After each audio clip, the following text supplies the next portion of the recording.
Amén y gracias a Dios. Gracias Mario, muy buena noche para todos. Muy buena noche para todos, bienvenidos, ¿cómo están? ¿Cómo se encuentran? Por favor, háganme saber a través del chat si usted me está escuchando bien y si me está viendo bien. Y si es así, pues nos introducimos de una vez en el tema de hoy. ¿Me están escuchando bien? ¿Me están viendo bien? Bueno, gloria a Dios. Aquí dice en el chat quienes están escribiendo que sí. Entonces, de una vez iniciamos.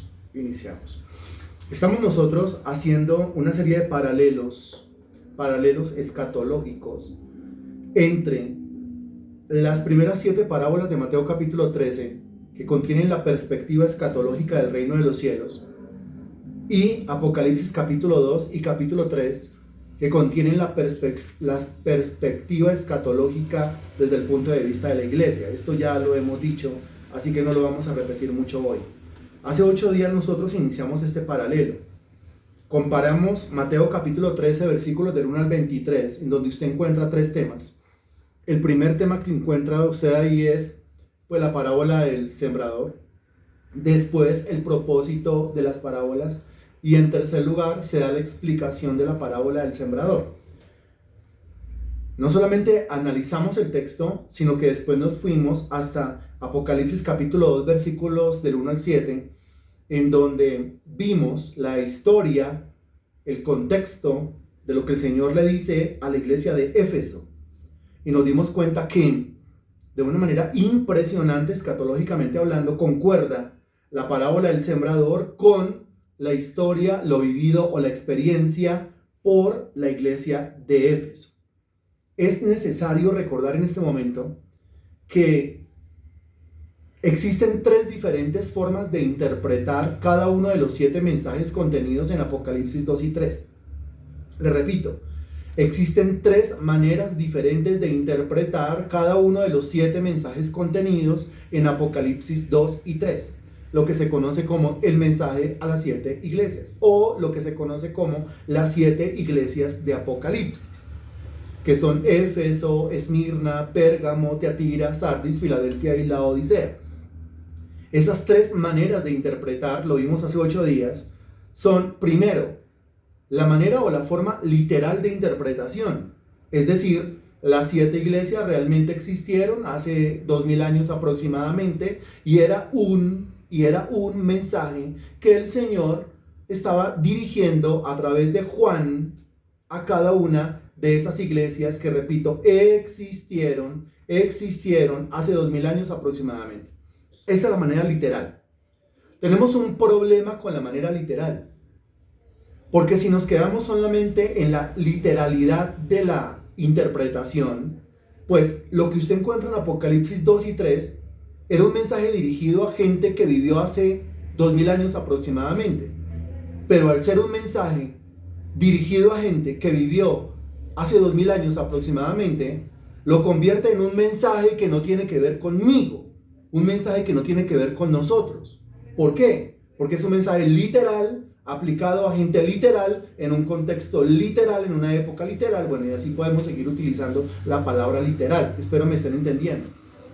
De modo que no solamente lo podemos interpretar desde el punto de vista, o no solamente lo debemos interpretar desde el punto de vista literal, sino también segundo punto de vista o segunda manera de interpretar, segunda interpretación correcta, la interpretación personal o la interpretación devocional. ¿Qué aprendemos acá? Pues aprendemos nosotros que el mensaje que Dios le dio a las 7 iglesias hace 2000 años es un mensaje que es contemporáneo, que está vigente, que me está hablando a mí personalmente, que le está hablando quizás a la congregación a la que yo pertenezco, que le está quizás hablando a las congregaciones que quedan en mi sector, en mi barrio, en mi localidad, en mi ciudad, en mi país, en este mundo moderno. Esa es la segunda forma de interpretar y la llamamos la manera personal o la manera devocional. De modo que si hace 8 días hablamos de una iglesia como Éfeso, que comenzó bien, pero poco a poco fue perdiendo su primer amor, póngase a pensar en esto. Un cristiano que comienza bien, pero poco a poco va perdiendo la motivación. Un creyente que comienza bien, pero poco a poco se le va acabando la gasolina. Poco a poco se va desinflando como el neumático. Poco a poco le va perdiendo el amor, le va perdiendo el cariño a las cosas de Dios. Y primero, deja de hacer las cosas por amor, sin embargo las sigue haciendo, pero ya por hábito, ya por costumbre, ya por obligación o por sentido de responsabilidad. Como lo vimos hace 8 días, al Señor no le gusta y no está interesado en esa clase de servicio en donde yo hago las cosas para Él, pero obligado, sin querer, sin motivación. Y tampoco puedo yo decir, bueno, entonces como no quiero hacerlas, es mejor no hacerlas. No, tampoco, porque el Señor le dice a la iglesia de Éfeso, arrepiéntete y haz o vuelve a las primeras obras, donde hacía aquellas cosas que hacía, pero con amor. Entonces, el tibio dice, por eso, como no tengo la motivación, yo no vuelvo a hacer las cosas de Dios o no sigo haciendo las cosas de Dios. El Señor considera que eso es un pecado, por eso le dice a la iglesia de Éfeso, arrepiéntete. O sea que perder el primer amor es pecado. Y ahí en ese sentido, de acuerdo a esa segunda manera de interpretación correcta, el Señor me puede estar hablando a mí en este momento. Porque me está diciendo, es que usted está haciendo mis cosas, usted me está sirviendo, pero no con el mismo amor del principio. O usted, en el peor de los casos, antes, en un tiempo pasado, hacía mis cosas, me servía, pero ya no lo volvió a hacer. ¿Por qué? Porque se enredó en los negocios de este mundo. ¿Se acuerda que eso dice la parábola del sembrador? Que parte cayó junto al camino y vinieron las aves del cielo y se la comieron. Y esas aves del cielo son los espíritus inmundos. Eso es la interpretación que dio el Señor Jesucristo. Pero parte cayó entre espinos, ¿se acuerda? Y parte cayó entre pedregales, ¿se acuerda? Y dijo que es que había semilla que caía y entonces no echaba raíces. Así que como no tenía raíces, entonces era de corta duración. Y el otro dice, los afanes de este mundo, o sea, por estar involucrado en las cosas de este mundo, yo dejo de hacer las cosas de Dios. Eso, según lo que enseña la Biblia, es pecado. Eso no está bien. Dese cuenta que si leemos este mensaje y lo aplicamos a nuestras propias vidas, a mi propio contexto, a mi propia experiencia y a mi propia situación, yo en esta noche debería reconocer, puede ser que esté en pecado. Porque si no le estoy sirviendo con amor, o ya no le estoy sirviendo, o ya no tengo tiempo para servirle, ¿pero por qué? Porque estoy ocupado, ocupada. ¿En qué? En los negocios de este mundo. Es pecado. Y digo yo, pero el Señor conoce mi corazón. Claro, y sabe que es engañoso más que todas las cosas. Claro, y la Biblia misma dice, sobre toda cosa guardada, guarda tu corazón, porque de él mana la vida. Así que yo no me puedo salir por la tangente.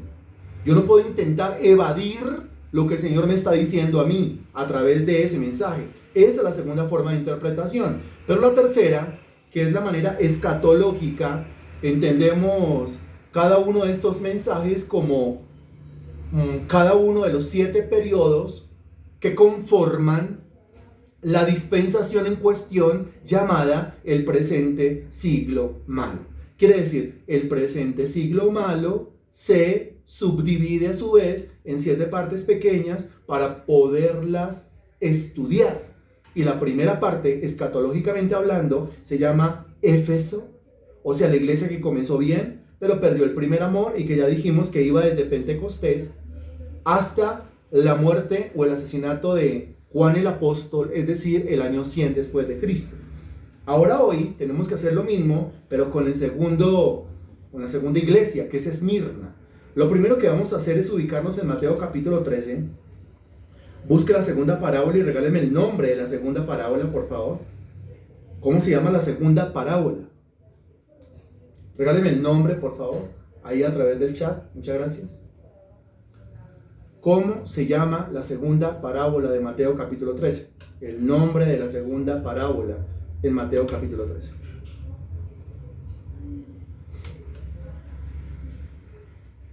¿Cómo se llama?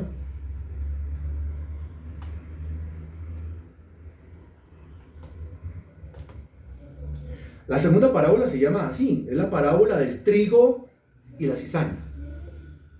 Así se llama la segunda. La primera es la del sembrador, pero recuerde que es que el Señor da la parábola, da el propósito de las parábolas y explica la parábola del sembrador. Esos 3 temas son un solo tema, la parábola del sembrador.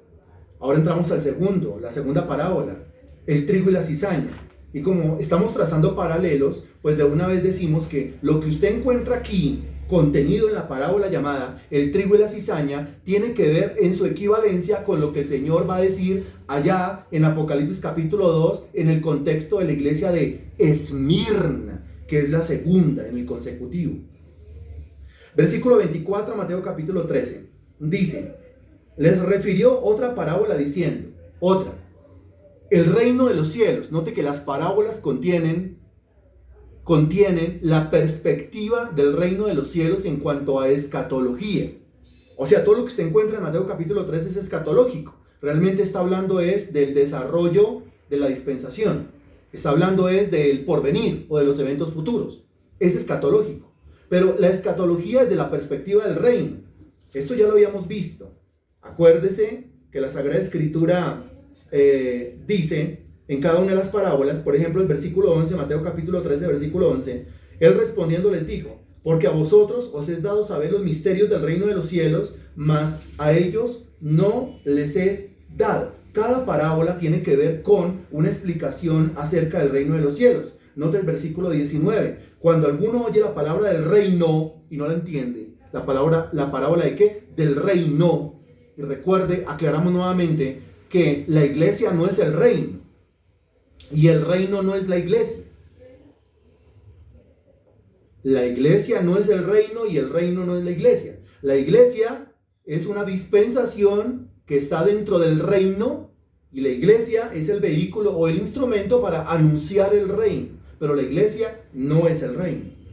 La iglesia es la herramienta que Dios usa para publicar acerca del reino. Les refirió otra parábola diciendo: el reino de los cielos es semejante a un hombre que sembró buena semilla en su campo. Un hombre que sembró ¿qué? Buena semilla en su campo, dice la Sagrada Escritura. Pero mientras dormían los hombres, vino su enemigo y sembró cizaña entre el trigo y se fue. Y cuando salió la hierba y dio fruto, entonces apareció también la cizaña.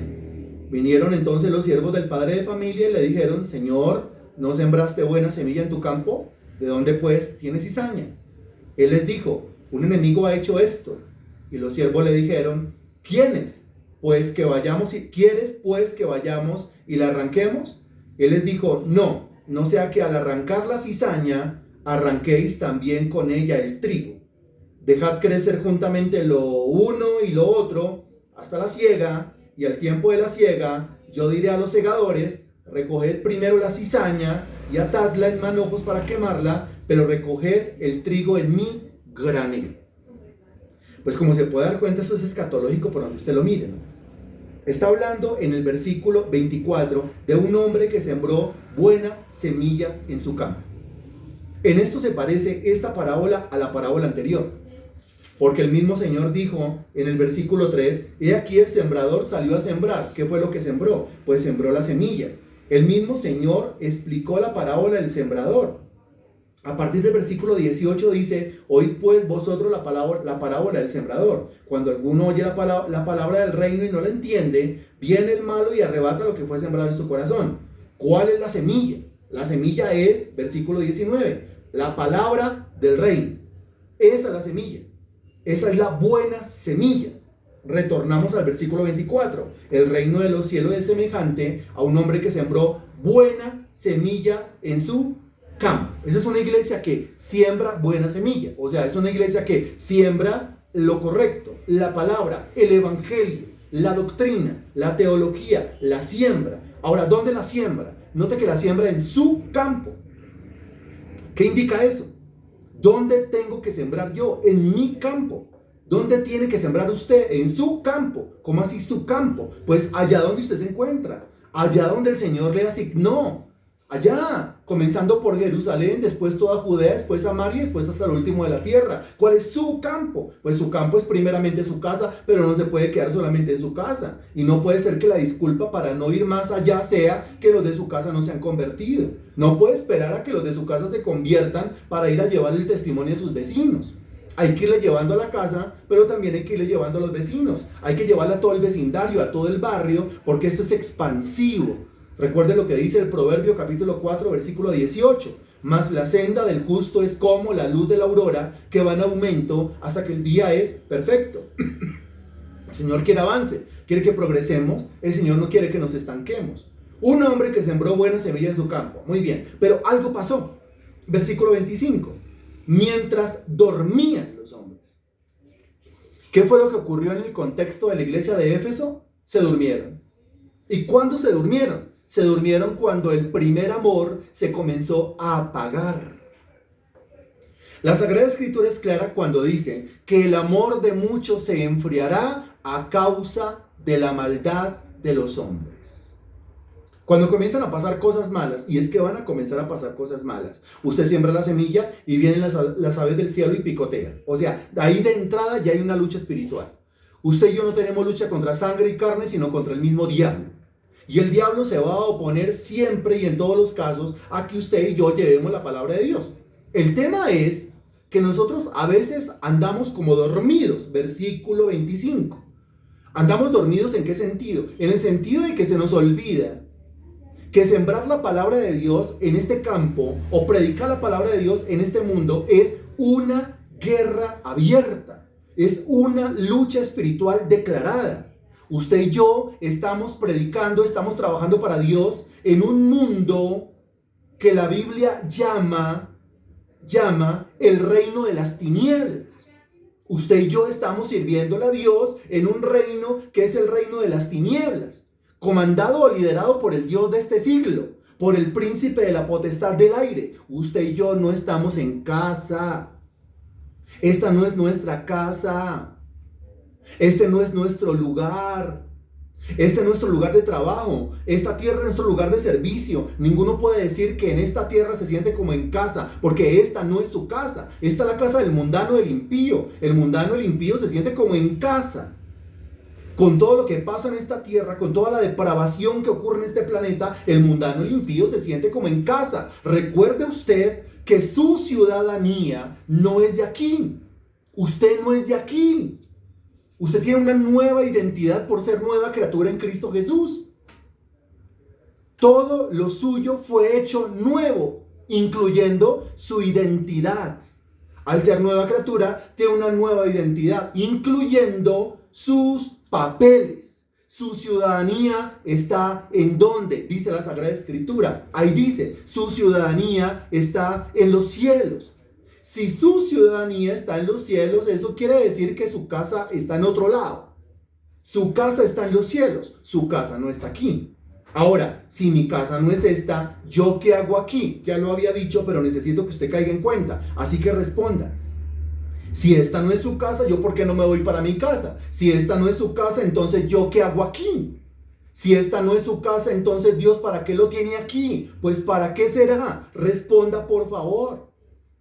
Aquí usted no se puede sentir como en casa. Si usted se siente como en casa, quiere decir que usted está rayando con lo mundano, con lo secular y con lo impío. Los cristianos en este planeta no nos sentiremos cómodos, o usted se siente cómodo en este planeta. Los cristianos, los creyentes en este planeta, no nos sentiremos como en casa. Nunca nos sentiremos como en familia. Nunca nos sentiremos conforme. Sentimos nosotros estando en este planeta que este lugar no es nuestro hogar. ¿Es o no es?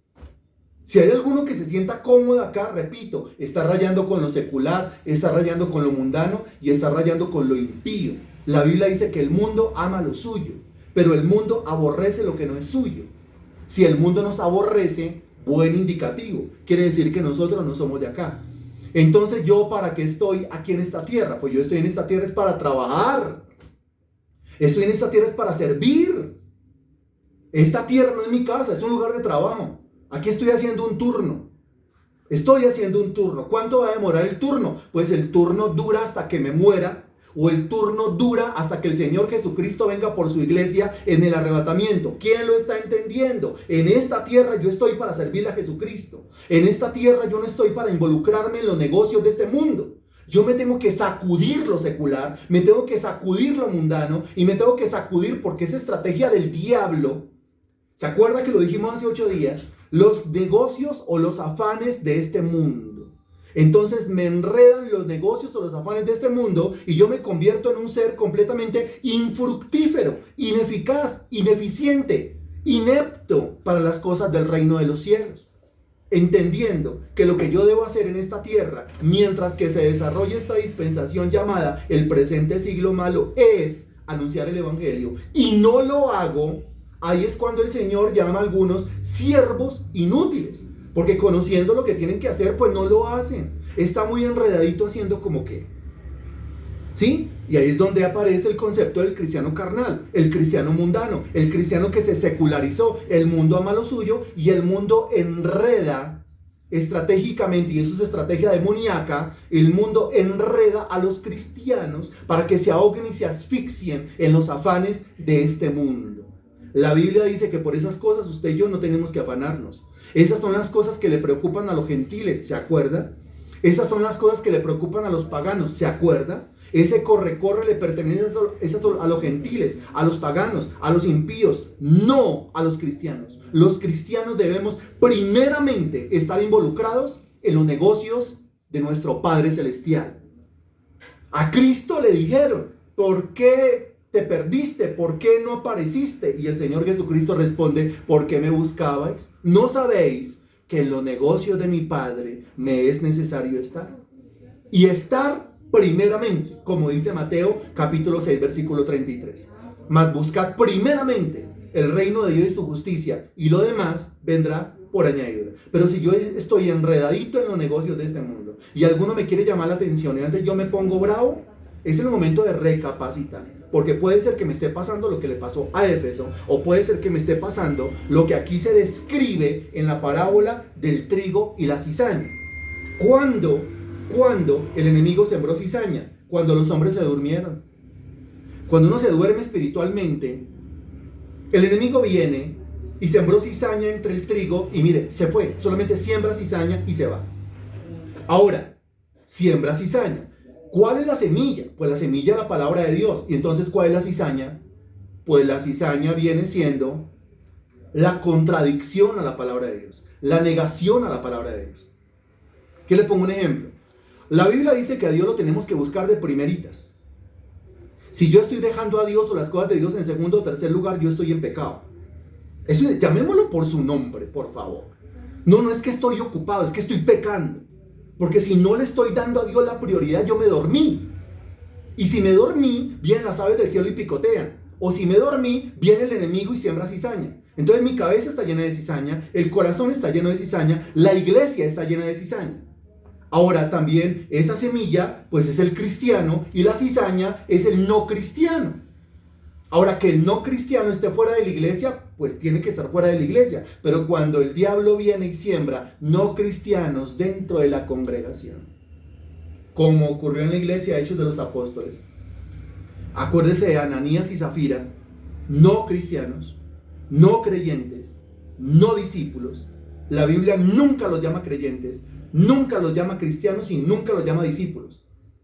Dice, cierto hombre y su mujer. Cierto hombre, no eran cristianos. Entonces, ¿quién los metió en la iglesia? Pues, ¿quién los metió en la iglesia? El diablo. Son la cizaña que el diablo siembra dentro de la iglesia.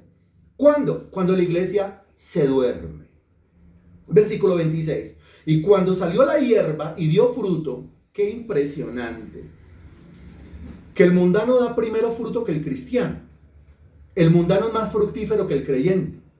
Lo que siembra el diablo da fruto más rápido que lo que está sembrando el cristiano al predicar la palabra de Dios. Cuando salió la hierba y dio fruto, entonces apareció también la cizaña. Vinieron entonces los siervos del padre de familia y le dijeron, Señor, ¿no sembraste buena semilla en tu campo? La respuesta es, sí, yo lo que sembré fue buena semilla. ¿Acaso lo único que ha hecho no ha sido sino predicar la palabra de Dios? Sí. ¿Servirle a Cristo? Sí. Entonces, ¿de dónde pues tiene cizaña? Y él les dijo, pues si yo no lo hice, tuvo que haber sido otra persona.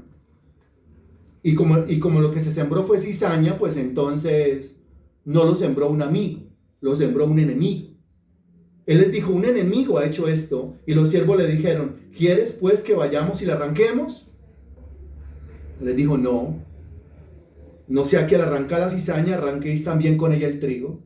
Y aquí viene la parte que es notoriamente más escatológica, porque dice, dejad crecer juntamente lo uno y lo otro hasta la siega. Habla de una siega. ¿Y cuándo es la siega escatológica?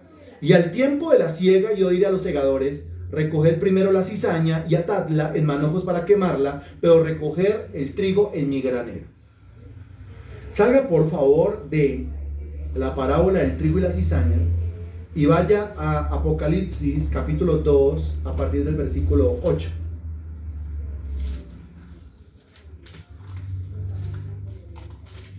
Apocalipsis 2 a partir del versículo 8, y usted encuentra un título ahí que dice el mensaje a Esmirna. Espero tenga todos los datos que ya recogimos de la parábola del sembrador y la parábola del trigo y la cizaña, porque aquí necesitamos trazar un paralelo. Ok. Apocalipsis 2, el mensaje a Esmirna. Recordemos el significado de la palabra Éfeso. ¿Qué significa la palabra Éfeso? Lo dijimos hace 8 días. ¿Qué significa? Éfeso, ¿qué significa? No. Sí. Muy bien. ¿Alguien más?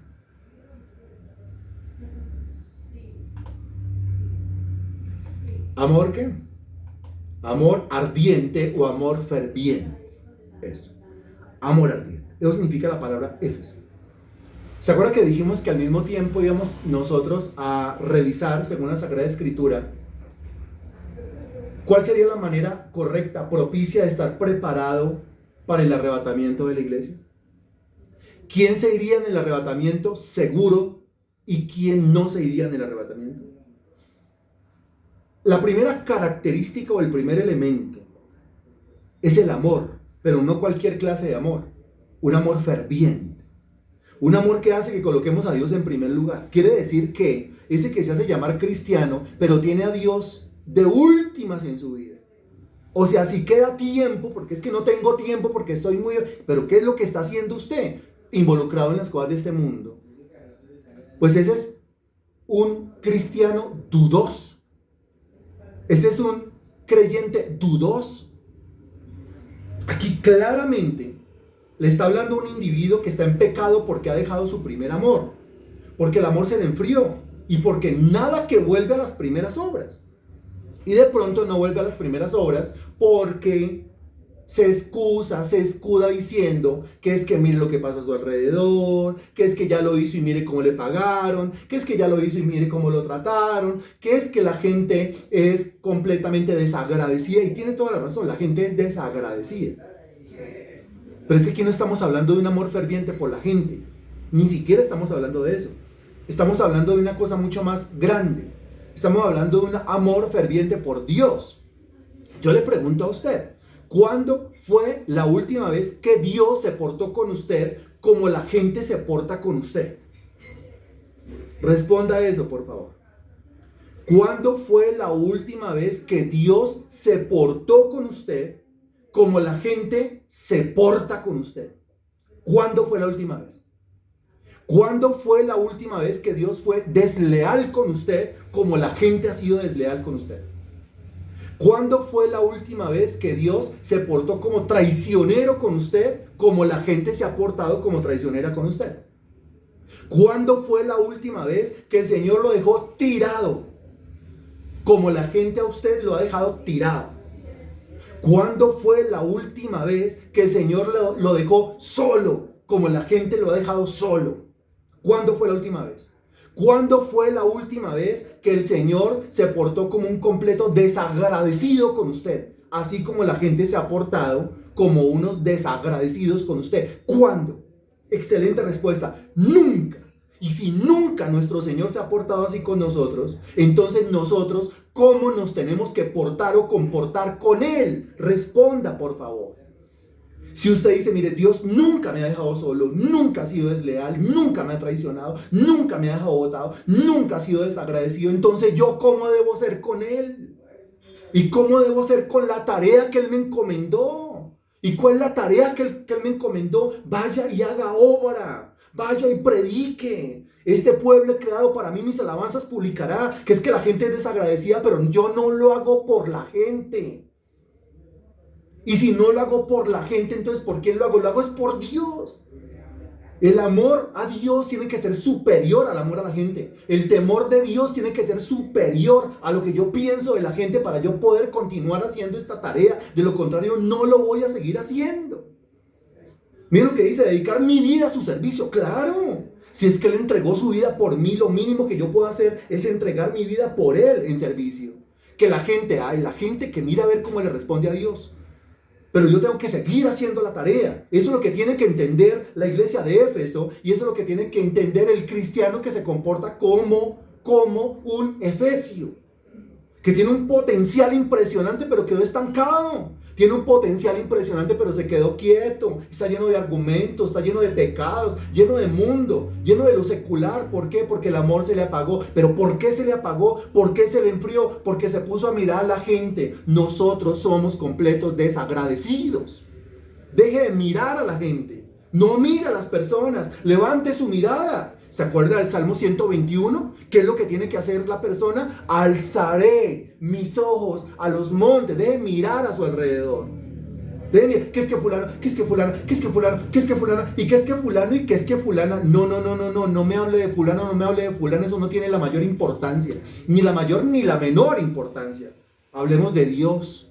El Dios fiel. El que nunca nos ha dejado tirados. El que nunca nos ha dejado abandonados. Usted tiene testimonio del Señor, ¿sí o no? Vaya y dígale a la gente que usted cree en un Dios que nunca lo ha dejado solo, que nunca lo ha dejado abandonado, que es su Salvador, que es su primer amor, o Dios no es su primer amor. ¿O acaso va a decir que su primer amor es el esposo, la esposa, los hijos, los papás, el trabajo, la plata, lo secular, la pareja? ¿Eso es el primer amor? No. El primer amor es Dios. ¿Quién concuerda con estas palabras? Él es el primer amor. Aunque mi papá o mi mamá me dejaren, con todo, Jehová me recogerá. Él es el primer amor. Alguien que pueda decir allá donde se encuentra, sí, tiene toda la razón. Santo Espíritu de Dios tiene toda la razón. Santo Espíritu de Dios me está sacudiendo en este momento. ¿Quién es mi primer amor? Entonces, ¿yo qué hago lloriqueando por otras cosas? Si Él es mi primer amor y nunca te dejaré y nunca te desampararé y Él es el buen pastor, el que da la vida por las ovejas, y el Señor es mi pastor y nada me falta, entonces yo me dispongo, me sacudo lo mundano, me sacudo lo secular, que vuelva a arder la llama ferviente del amor por Jesucristo y dispongámonos a servirle a Dios. ¿Cuántos están de acuerdo?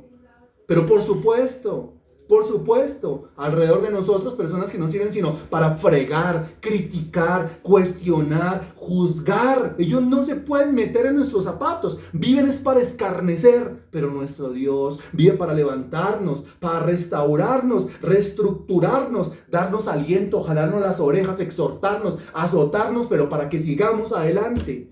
¿Es así o no es así? Eso es una inyección de fe. Es una inyección de amor, pero de amor ferviente. Es una inyección de candela viva para que nos levantemos y hagamos la tarea. Para eso fuimos llamados.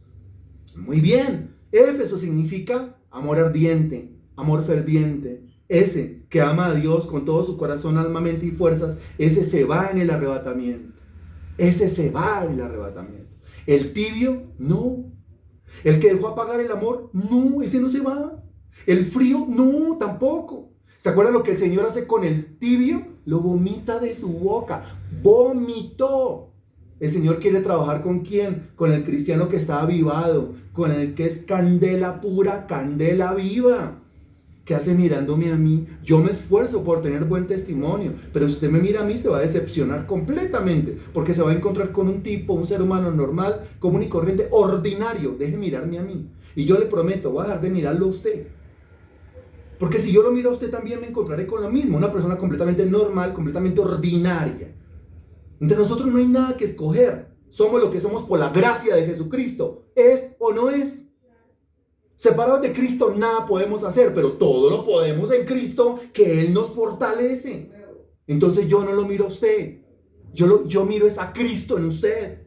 Usted no me mire a mí, mire a Cristo en mí.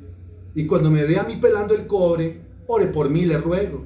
Y cuando yo lo vea a usted pelando el cobre, oraré por usted, se lo aseguro. Aquí a nadie se descarta. Si el Señor no desecha, el Señor no echa fuera a ninguno que se acerca a Él, ¿quiénes somos nosotros entonces para echar fuera, para despreciar a la gente? Porque sencillamente no entra, no encaja con mi perspectiva de lo que debería ser o no debería ser un creyente. Tomemos aire. El mensaje a Esmirna. Significado de la palabra Esmirna. La palabra Esmirna significa, muy bien, ahí va, uy, Natalia, se avivó, se prendió Natalia. Que se tengan allá en el centro.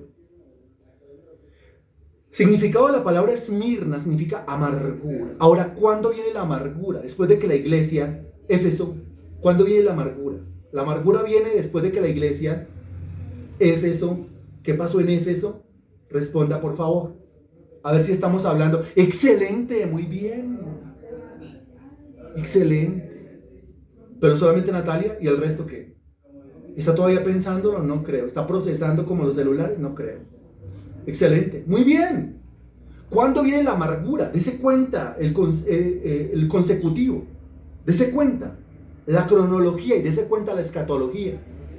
¿Cuándo viene la amargura? Cuando la iglesia pierde el primer amor. Ay, Dios mío. ¿Cuándo viene la amargura? Cuando yo pierdo el primer amor. Señor, yo no quiero eso para mi vida.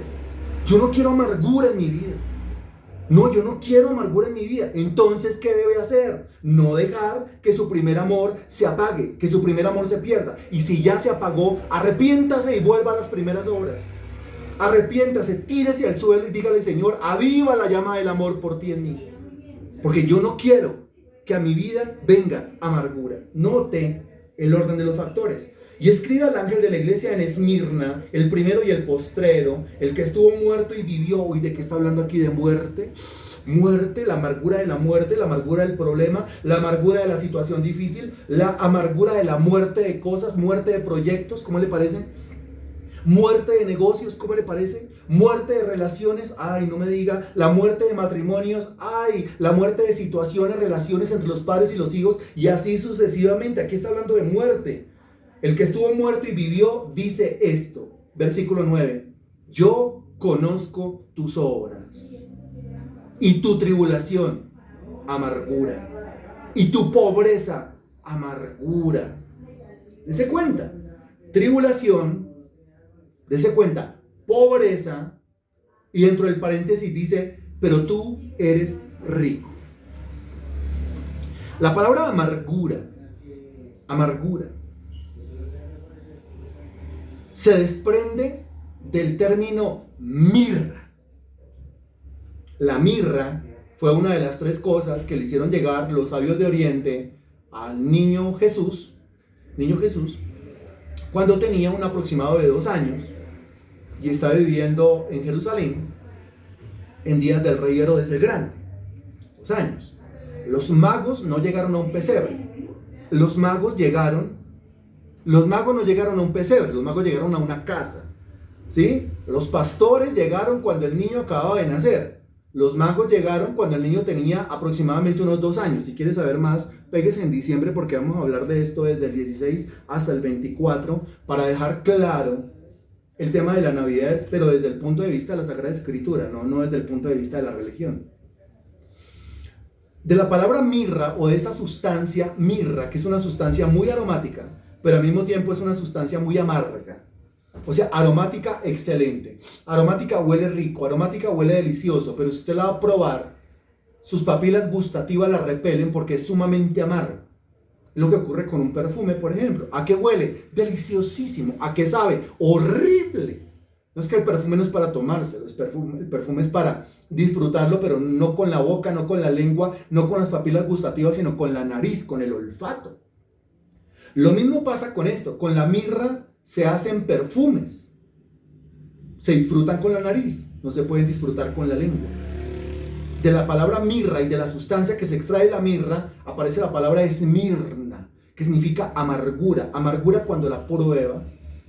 Por un lado es amarga, pero por el otro lado es aromática.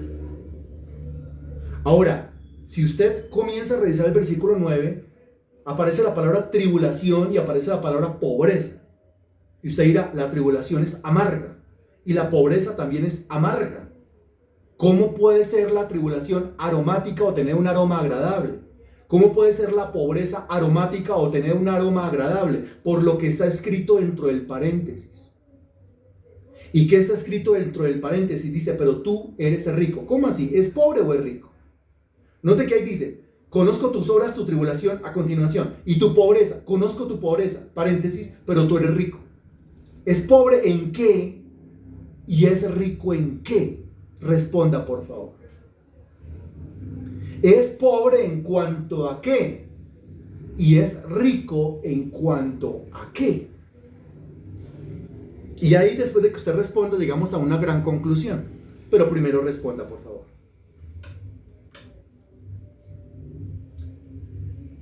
Rico en cuanto a qué, pobre en cuanto a qué. Voy a tener paciencia para que la mayoría de ustedes puedan responder.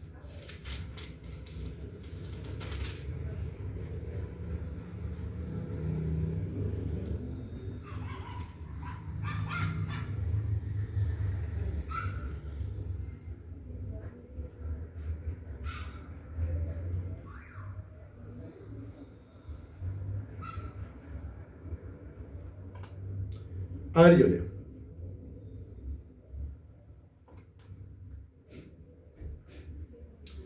Ricos espirituales, pobres en lo material, pobre espiritualmente, económico y rico en lo espiritual, pobre espiritualmente, o el conocimiento de Dios es rico materialmente, rico material, bienes materiales, rico en lo espiritual, doctrina, rico en material, pero pobre espiritualmente. Hay de todo aquí, toda clase de respuestas. Espiritualmente pobre, rico materialmente, pobre en cuanto al espiritual, rico en lo material, lo que tiene y rico en el espíritu, pobres espirituales. Bueno, mire, la Biblia dice en Santiago capítulo 2 versículo 5, búsquelo por favor. Santiago capítulo 2 versículo 5. Me avisa cuando ya, por favor, y lo leemos. Santiago 2, 5.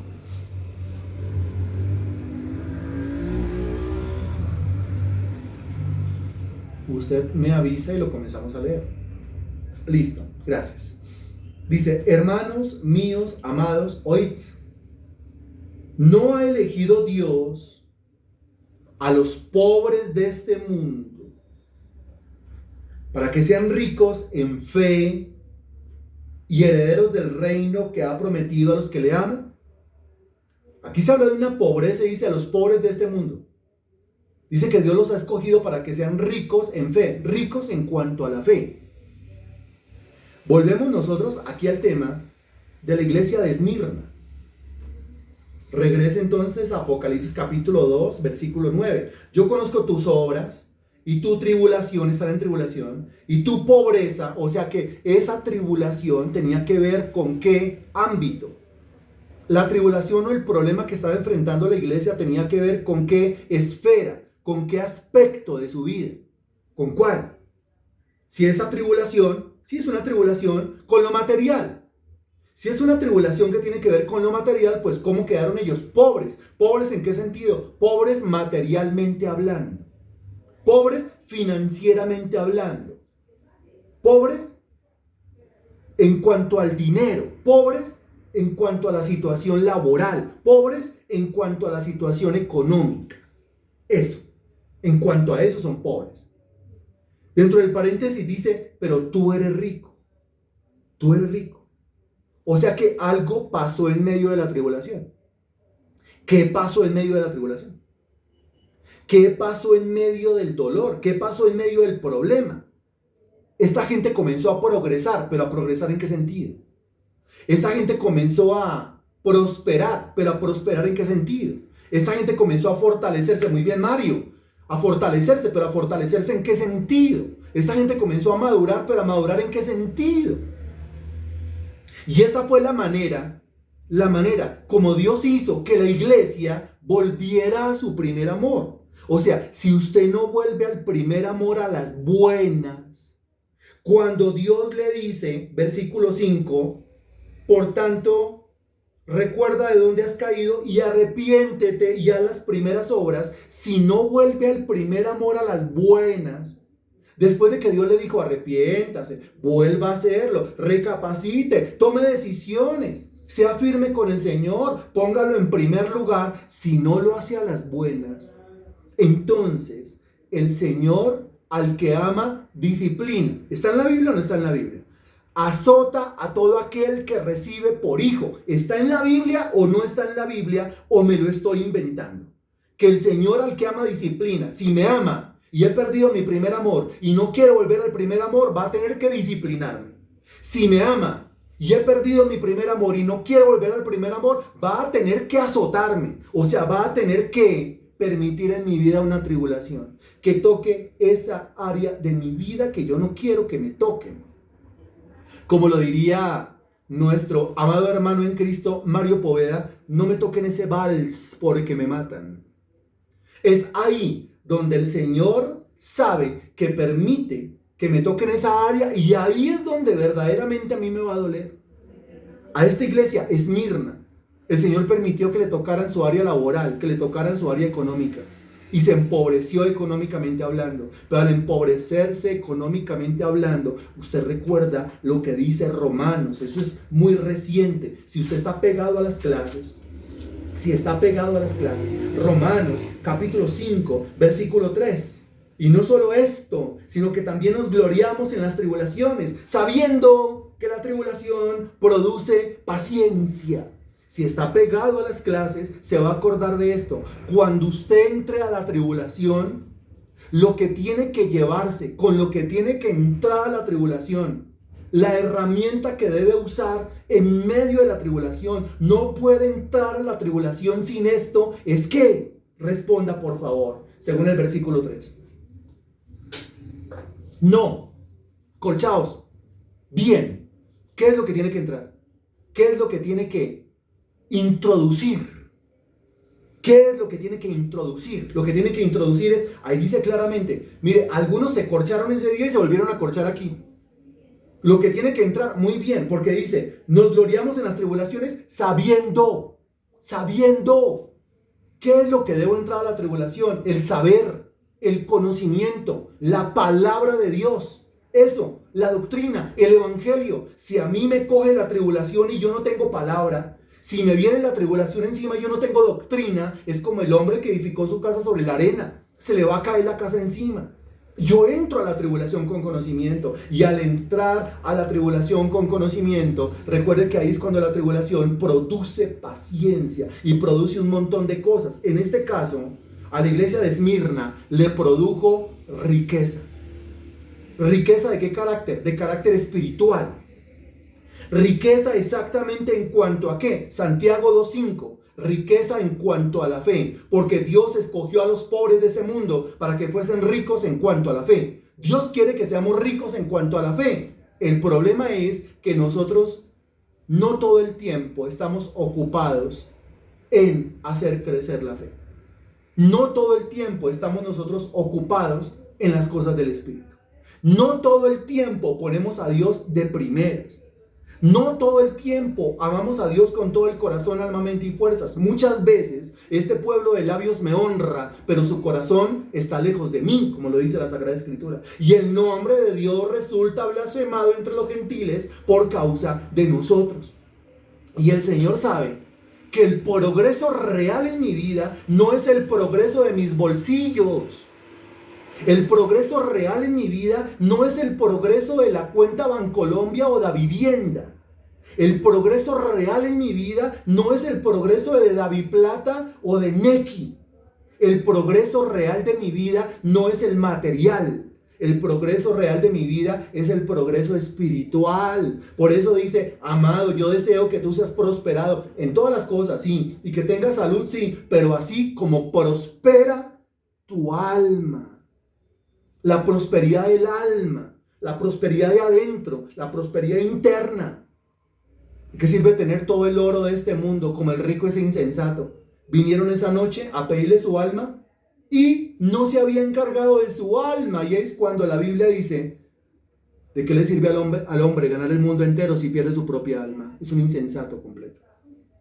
Se dedica tanto al progreso y revisa cada rato Nequi, Daviplata, a ver cuánto dinero tiene. o cuántos pesos, o cuántos dólares, o cuántos euros, o la moneda que sea, pero nunca revisa su interior a ver si es rico en el espíritu. Nunca revisa su interior a ver si es rico en la fe, que es la riqueza que realmente vale, y es la riqueza que realmente soluciona cualquier situación de pobreza material. Aquí, esta iglesia inicialmente no era rica espiritualmente hablando.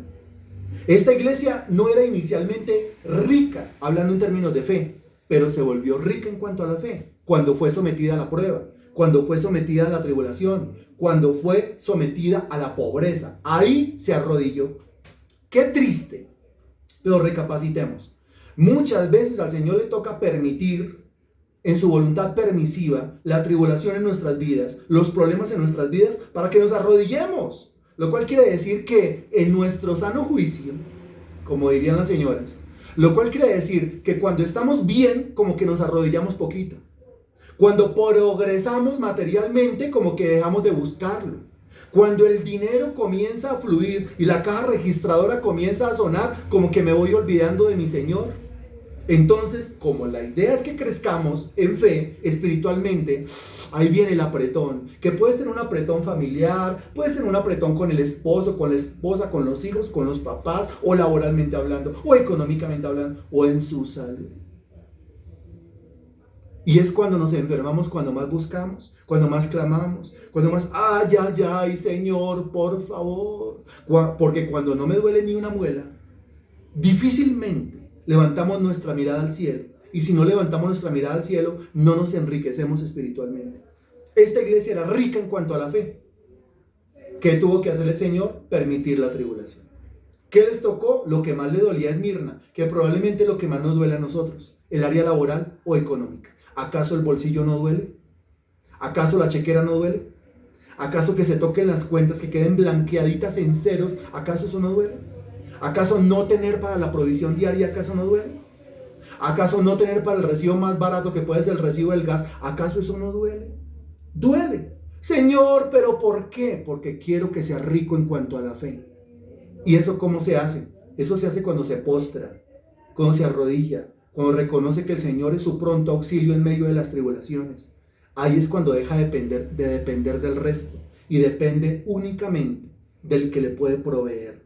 ¿De quién? De Dios. Al Señor le encanta que yo no dependa de nadie más, sino solamente de Él. Se lo repito. Al Señor le encanta que usted no dependa de nadie más, sino solamente de Él. Pero muchas veces nos llenamos, nos rodeamos nosotros de proveedores. Yo tengo muchos proveedores y confío en esos proveedores. Y con el Señor quita, retira esos proveedores. Eso duele. Es cuando reconozco que mi único proveedor es Dios y que usas los instrumentos que tengo a mi alrededor.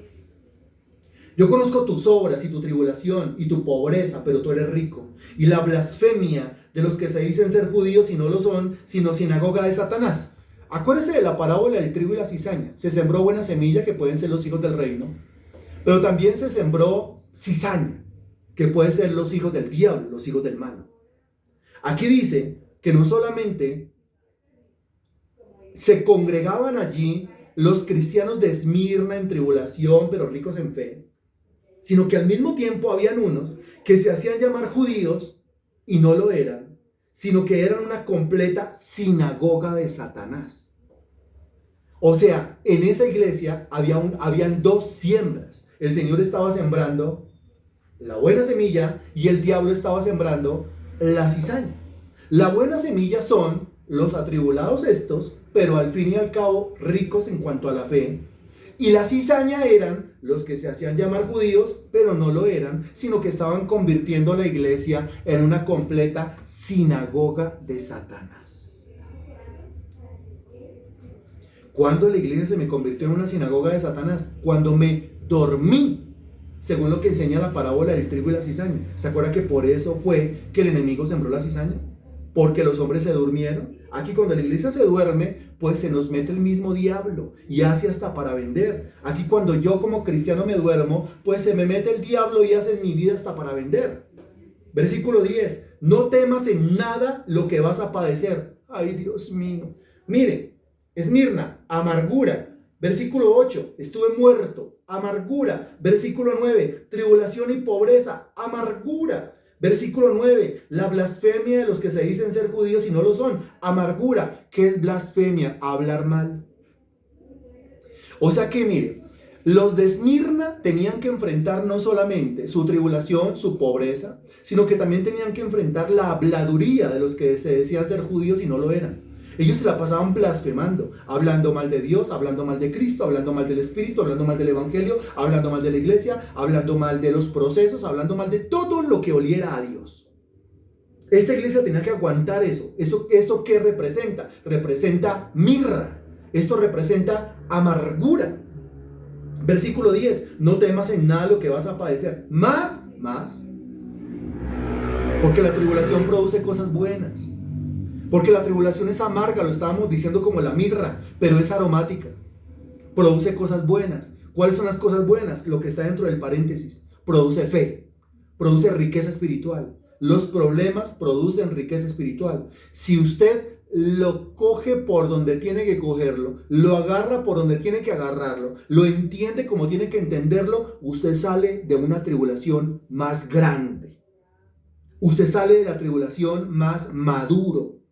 Usted sale de una tribulación más adulto, más rico, más fortalecido, más firme, más afirmado en las cosas de Dios. Siempre y cuando vaya a la tribulación sabiendo. Es decir, entre con el conocimiento de la palabra de Dios.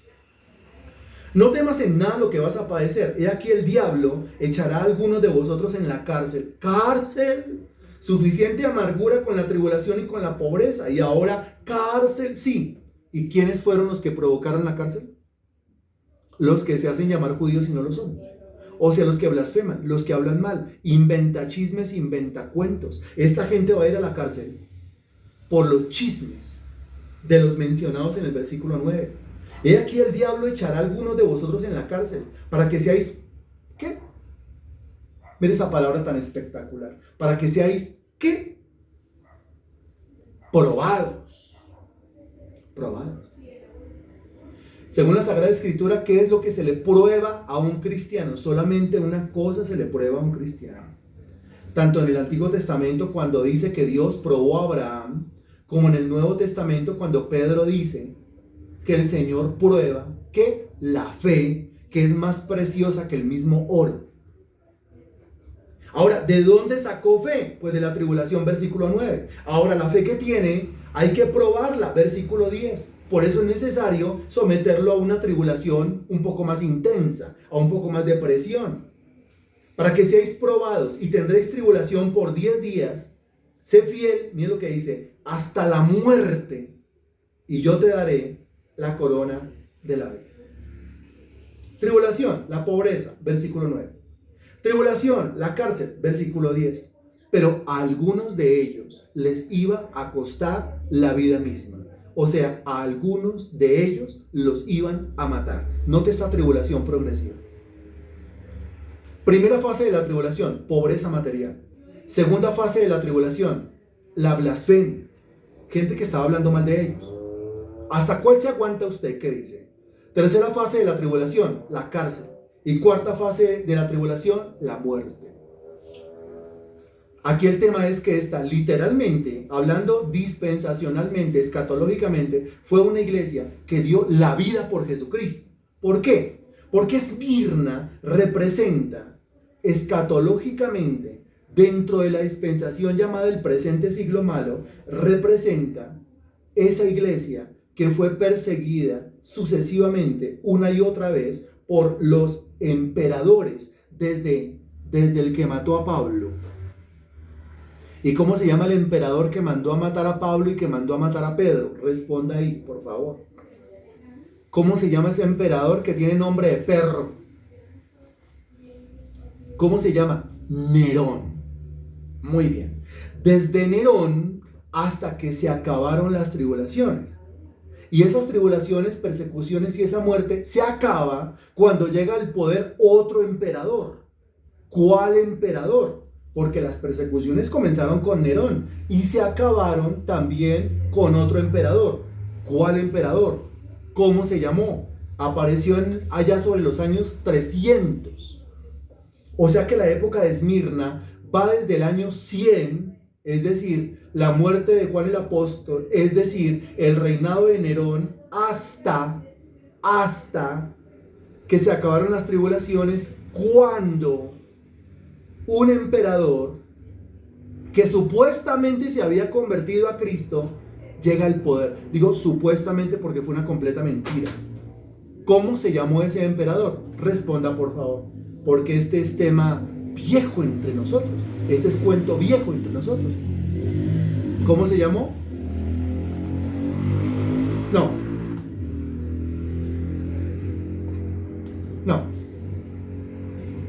No hay respuesta correcta todavía.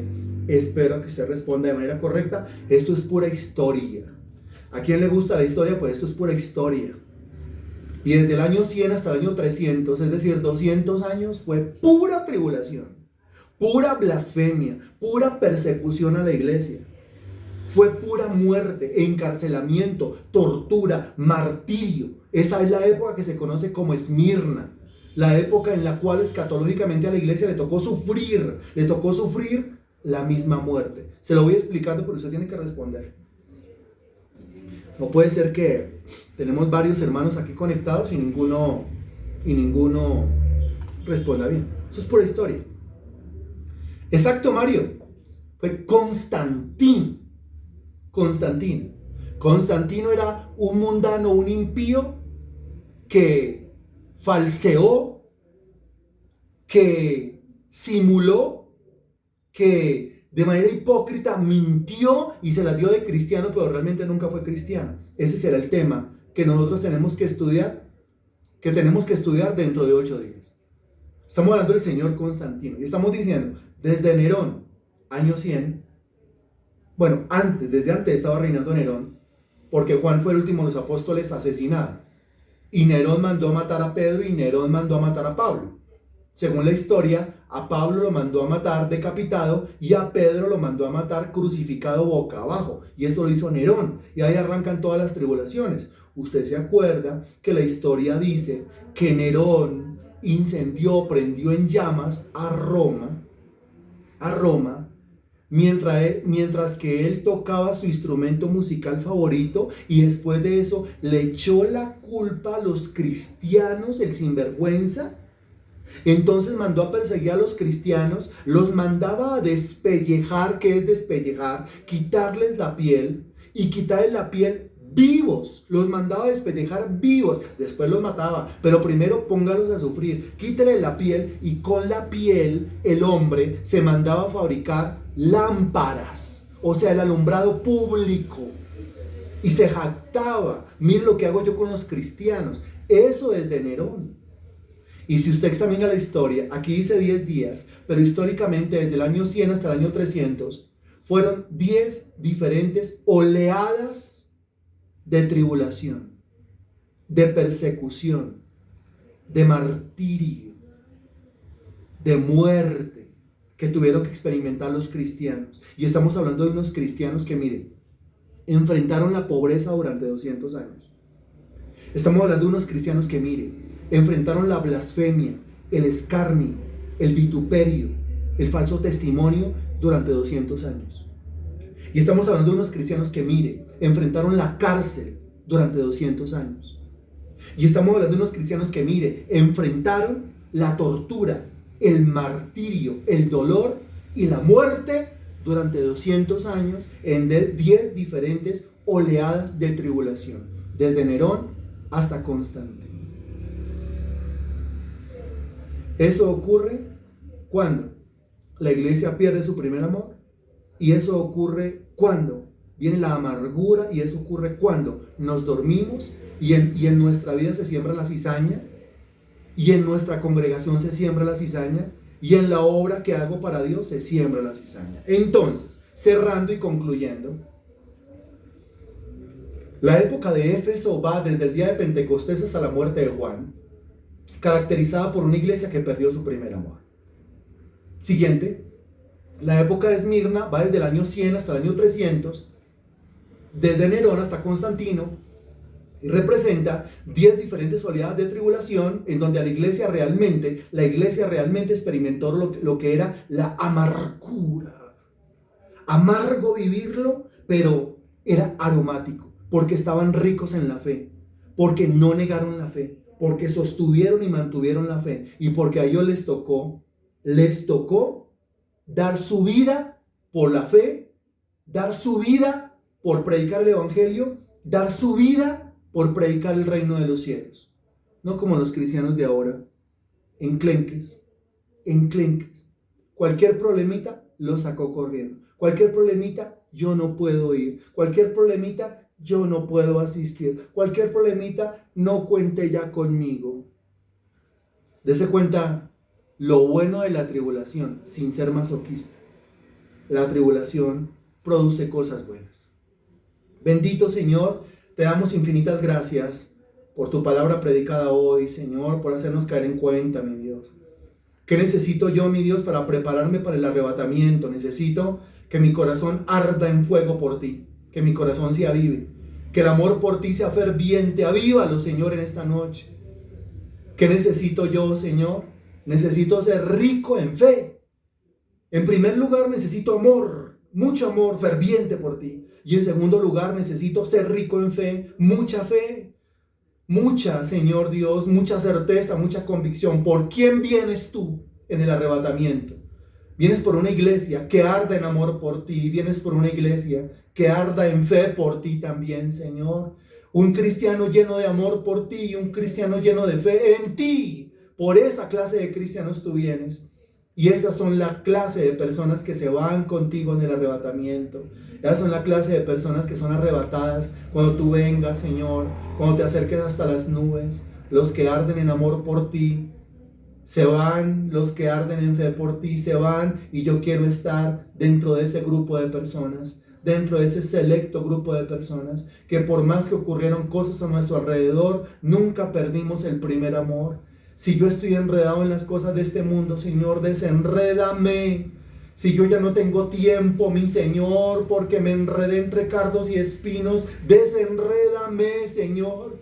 Yo quiero estar involucrado en tus cosas, mi Dios. Toda mi agenda para ti, todo mi tiempo para ti, todo mi cronograma para ti, Señor Dios. Aquí estoy, una hora después, Señor Dios, pero aquí estoy, no importa. Aquí estoy, y mañana estaré, y el sábado estaré todo el día, y el domingo estaré, y el lunes festivo estaré a doble jornada como estuve el lunes festivo pasado, Señor Dios. Tus cosas son primero. Yo quiero que este amor por ti arda, que las llamas de este amor se aviven, Señor, como se van avivando las llamas de mi fe, Señor, lo que está dentro del paréntesis. Pero tú eres rico, y por más tribulación que venga, y por más problema económico, familiar, sentimental o de salud que venga, y por más blasfemia que venga, y por más cárcel que venga, o la misma muerte, yo voy a dar mi vida, Señor Dios, por eso que tú has depositado en mí. Pero para eso necesito que me avives. Avívame, avívanos. Te lo pedimos en esta noche, en el nombre del Señor Jesucristo. Amén y gracias a Dios. Amén.